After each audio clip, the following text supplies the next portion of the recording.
Like and subscribe to my channel and click the bell icon to get new video updates.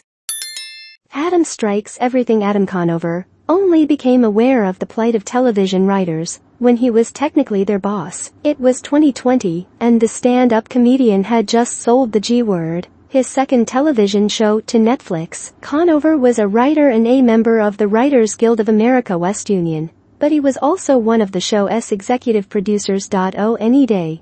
While the production staff were discussing the writing calendar for the limited series and how many writers they wanted to hire, a producer mentioned a benefit that comes with the partnering with the streaming giant entails. He says, "Hey, good news, because we on Netflix, we can do whatever we want with writers. There's no minimum compensation and no minimum tenure. We could hire them by the day and fired if we wanted to," Conover told me. He was talking about how great that was, and other executive producers were like, "This is wonderful for us." But it got my blood pumping because I didn't realize how bad the conditions were on the writers for the kind of comedy I am doing specifically. It was a comedy variety show that has abysmal conditions, streaming in its counter-proposal to the WGA during negotiations for a new 3-year contract. The Alliance of Motion Picture and Television Producers wants to make this lack of minimum standards permanent. Comedy variety writers,